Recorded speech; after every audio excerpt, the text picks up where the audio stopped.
जन संदेश।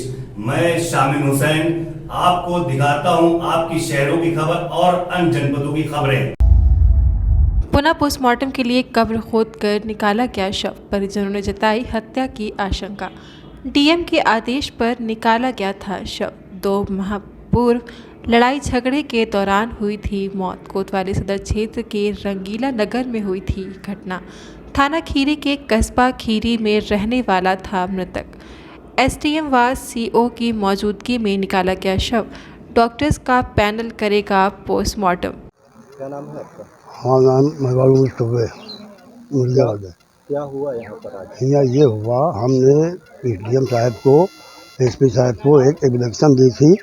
हमारा भतीजा मारा गया तो कब्र खुदे, उसका पोस्टमार्टम होएगा, तो उसने ऑर्डर कर दिया। सीओ साहब मौजूद है और डीएम साहब भी मौजूद थे, मजिस्ट्रेट भी मौजूद थे। उनकी मौजूदगी में कब्र खोदी गई। हम चाहते हैं हमको इंसाफ मिले, हमारे भतीजे को। क्या घटना हुई थी? घटना ये भई थी, वो बैठा चाय पिया रहा है, शफीक और शफीक के लड़के ये लड़के पहुँचे, उसको कुछ नहीं मालूम था। और जब गांव में दाखिला वो पड़ियाने लगा तो उधर से वो भागे कि जच्चा कहा हुआ, कहीं कुछ ना, वो तो मालूम मतलब वो भाग लेता। उसके बाद उसको पकड़ लेंगे वो लोग, उसको मारिन बेंग दीन। बाकी ये लोग उठाए लाए, बचा को जब मुक्के घोषण मातन मारिन धूत जी रहा है। जब घर आया पड़ा उसको डांट दीन, तो हमका भैया कहा हुआ कहें अब्बा ऐसे ऐसी बात है, वो लोग मारिन, बाकी लातन घुसे नहीं मारिन। हम चाय बनाओ, फिर उसके बाद नहीं बोले। हम ये चाहते हैं हमको इंसाफ मिले। कब ये घटना हुई थी? ये 4 जून को गई थी, 5 जून को मरा है। तब इसको दफना दिया गया था? जिनको दफना दिया गया था और भेजा गया था वहाँ लखनऊ सरकारी अस्पताल में ले जा के, ये वहाँ राजधानी में डाल दिया, गाड़ी से उतारा और भाई भी है। हमारा बच्चा हुआ मर गया। अच्छा, आपको कैसे पता लगा कि इसकी हत्या हुई है? अब धीरे धीरे इनको नगर के लोग बताते रहे और जानकारी होते रही। हम एक गांव छोटियाना वो है, वहाँ की रिश्तेदारी है, हमारे मिलने वाले हैं, वो सब पता लगाते रहे, बताते रहे। तब उसके बाद हम आगे कदम बढ़ा हुआ हैं। जवान उसकी बहन ही वही करने वाला है, बाप बच्चे बूढ़े हैं। आप कौन है इसके? बड़े बाप। तो आप क्या मांग करते हैं प्रशासन से? हमको इंसाफ मिले, सलामकों के पीछे बने हैं, हमको इंसाफ चाहिए। वादा किया मजिस्ट्रेट ने और आपको इंसाफ देंगे हम।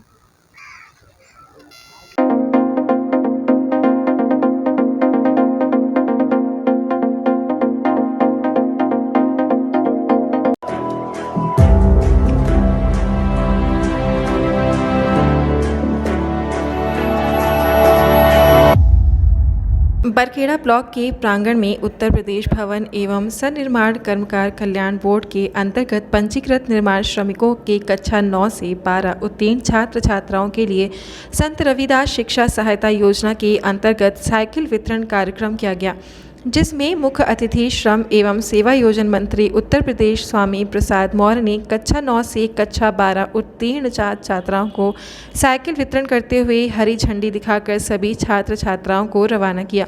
साइकिल वितरण समारोह में 40 साइकिल वितरित की गई, जिसमें 18 छात्राएं 22 छात्रों को साइकिल वितरण की गई।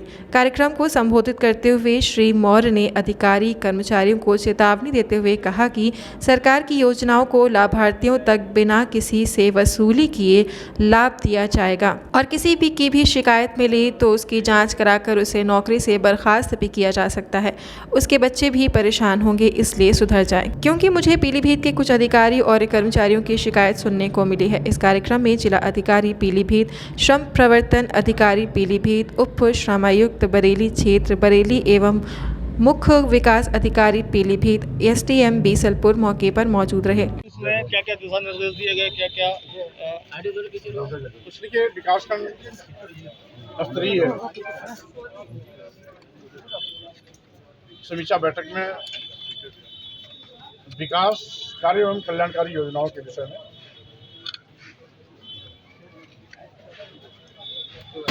इस बात से का निर्देश दिया गया कि सभी कार्य समय से पूरे किए जाएं, विकास कार्यों में गुणवत्ता का ध्यान रखा जाए, पारदर्शी तरीके से सारे कार्य संपादित कराए जाएं, कल्याणकारी योजनाओं को समय रहते लाभार्थियों तक पहुंचाया जाए।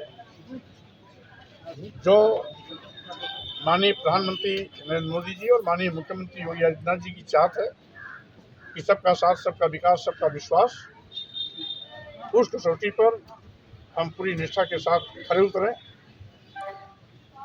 आज बहुत सी कल्याणकारी योजनाएं चलाई जा रही हैं।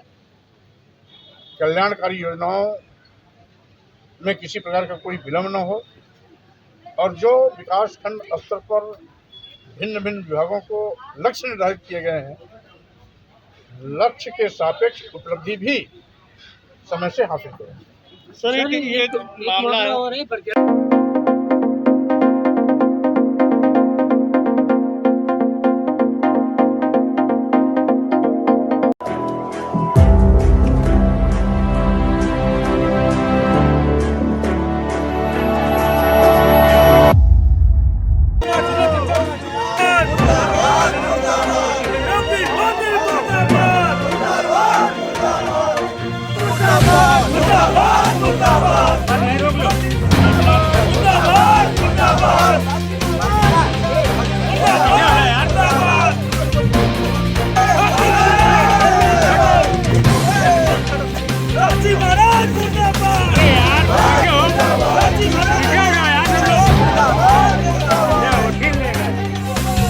चुनाव के नज़दीक आते ही पार्टियों में शब्दों के बाढ़ चलना शुरू हो जाते हैं। सूबे के मुख्यमंत्री विपक्षी पार्टी सभा के अध्यक्ष के साथ ही अन्य मंत्रियों के बीच टिप्पणियों का दौर शुरू हो गया है। इन टिप्पणियों के खिलाफ पार्टी कार्यकर्ता तरह तरह के प्रदर्शन कर रहे हैं। इस कड़ी में साक्षी महाराज द्वारा की गई टिप्पणी को लेकर सपाइयों ने परेड चौराहा स्थित एकता चौकी के बाहर नारेबाजी करते हुए साक्षी महाराज का पुतला फूंका। पुतला दहन के दौरान पुलिस के बीच सपा कार्यकर्ताओं की झड़प और हाथापाई भी हुई। काफ़ी मशक्कत के बाद सपाइयों ने अपने आक्रोश को व्यक्त करते हुए पुतले को आग के हवाले कर दिया। जद्दोजहद के बाद पुलिस पुतला दहन रोकने में विफल रही और सपाई पुतला दहन करने में सफल हो गए। किसका पुतला फूंका और क्या वजह थी? समाजवादी पार्टी के आदरणीय राष्ट्रीय अध्यक्ष श्री अखिलेश यादव जी के ऊपर एक साक्षी महाराज जो कि उन्नाव के सांसद हैं, उन्होंने अनलगन टिप्पणी करी। इस अनलगन टिप्पणी के खिलाफ समाजवादी पार्टी का एक एक कार्यकर्ता अपने राष्ट्रीय अध्यक्ष श्री अखिलेश यादव जी के विरुद्ध कोई भी अनलगन टिप्पणी बर्दाश्त नहीं करेगा। इसलिए आज साक्षी महाराज का पुतला यहाँ हम लोगों ने परेड चौराहे पे फूंका है और हम ये चेता देना चाहते हैं कि आदरणीय राष्ट्रीय अध्यक्ष श्री अखिलेश यादव जी के खिलाफ कोई भी टिप्पणी बर्दाश्त नहीं करी जाएगी। पुलिस से लेके भी झड़प हुई है? पुलिस से झड़प इसलिए हुई है क्योंकि पुलिस प्रशासन के लोग मिले हुए हैं यहाँ के भाजपा के लोगों से और भाजपा के लोग यहाँ पे आकर कभी हम लोग से भीड़ के अंदर घुस के हम लोगों से पुतला छीनने का प्रयास कर रहे थे। हमने फिर भी हम जलाएंगे और हम जलाएंगे, हम अवश्य जलाएंगे। और निश्चित रूप से ये जान लीजिए कि समाजवादी पार्टी का एक एक कार्यकर्ता अपने राष्ट्रीय अध्यक्ष के खिलाफ, मैं बार बार ये कह रहा हूँ, कोई भी टिप्पणी बर्दाश्त नहीं करेगा, चाहे साक्षी महाराज हो और चाहे जो।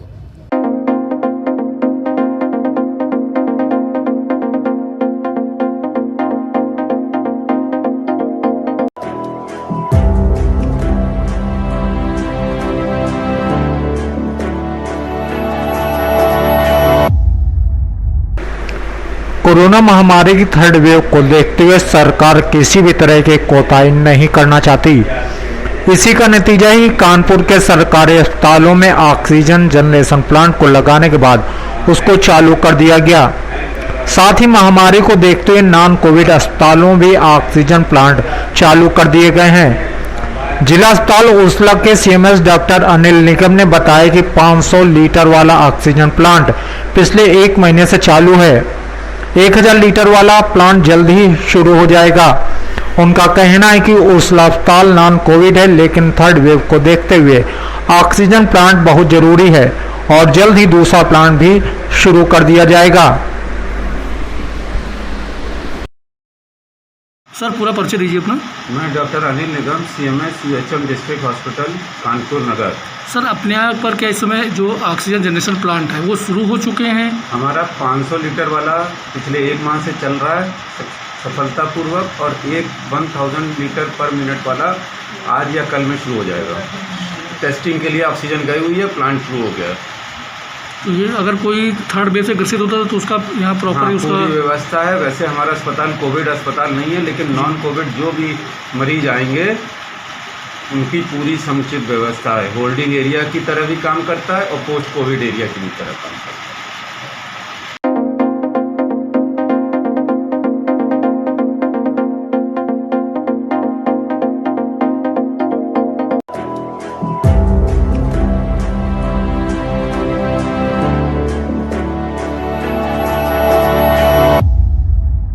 अनुसूचित जाति जिला कांग्रेस कमेटी कानपुर नगर ग्रामीण के अध्यक्ष सुनील वाल्मीकि की अध्यक्षता में भारत रत्न डॉक्टर बाबा साहब भीमराव अंबेडकर को 3 अगस्त 1947 में प्रथम कानून मंत्री बनाए जाने के उपलक्ष्य में मंगलवार को स्वाभिमान दिवस के रूप में मनाया गया।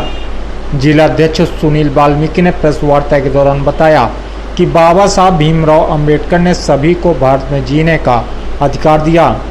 बाबा साहब हमारे पूर्वज हैं। सुनील वाल्मीकि ने भारतीय जनता पार्टी को आगाह करते हुए कहा कि बाबा साहब के बनाए हुए कानूनों से छेड़छाड़ न करें, वरना दलित समाज सड़कों पर उतरकर विरोध प्रदर्शन करेगा। स्वाभिमान दिवस के अवसर पर मुख्य रूप से दिनेश दीक्षित, विकास सोनकर, छोटे वाल्मीकि, संयोगिता वर्मा, मुकेश पांडे भी, अभिषेक वाल्मीकि, मीनाक्षी चंदा देवी आदि लोग उपस्थित रहे। मैं सुनील वाल्मीकि नगर ग्रामीण जिला अध्यक्ष हूँ। आज के दिन बाबा साहब को हमारे कांग्रेस सरकार में आज के दिन उनको कानून मंत्री बनाया गया था। उसी उपलक्ष्य में हम लोग कांग्रेस के लोग ने आज हम लोग उनकी खुशी पे आज उनके उसके हम लोग कार्यक्रम किया है। कांग्रेस प्रदेश अध्यक्ष का आह्वान था, हमारे उपाध्यक्ष जी भी हैं, इसके आह्वान में हम लोगों ने आज बाबा साहब के कानून मंत्री बनने पर हम लोगों ने ये कार्यक्रम किया। और जिस तरीके से सरकार कानून खत्म करने की कोशिश करेगी, दलित कांग्रेस सड़कों पे उतरकर भाजपा सरकार को खत्म करने की हम लोग खुद वो बनाएंगे। क्योंकि जिस तरीके से बीजेपी सरकार ने बाबा साहब के संविधान को खत्म करने की एक साजिश रची थी, हम लोगों ने आज बाबा साहब के चरणों पे मस्तक करके निकल रहे हैं। और जिस दिन बीजेपी सरकार ने हमारे कानून के रक्षक के और संविधान को खत्म करने की कोशिश की, उस दिन बीजेपी सरकार को खोलने का काम दलित समाज करेगा। मतलब क्या उद्देश्य है? आज उद्देश्य ये है, हमारा जो संविधान बाबा साहब को आज के दिन मंत्री बनाया गया था, उसी को उसने बाकी तो हमारे जो प्रदेश उपाध्यक्ष जी हैं आए हैं, वो बताएंगे कि क्या सुनते हैं।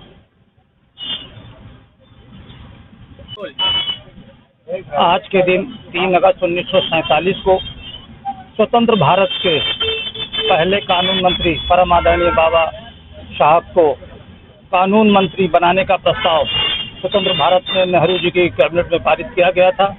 इसी के पुनीत अवसर पर हमारे उत्तर प्रदेश कांग्रेस कमेटी के अध्यक्ष परम आदरणीय श्री अजय कुमार लल्लू जी और उत्तर प्रदेश कांग्रेस कमेटी के चेयरमैन अनुसूचित जाति विभाग परम आदरणीय श्री आलोक प्रसाद जी के दिशा निर्देश पर हम लोगों ने आज उत्तर प्रदेश में योगी सरकार ने जिस तरह से दलितों पर अत्याचार, जुल्म और सितम ढा रखा है, उसके विरोध में आज बाबा साहब को कानून मंत्री बनाने का प्रस्ताव रखा था। इस पुनीत दिवस पर हम लोगों ने इसे संविधान दिवस के रूप में मनाने का निश्चय किया था।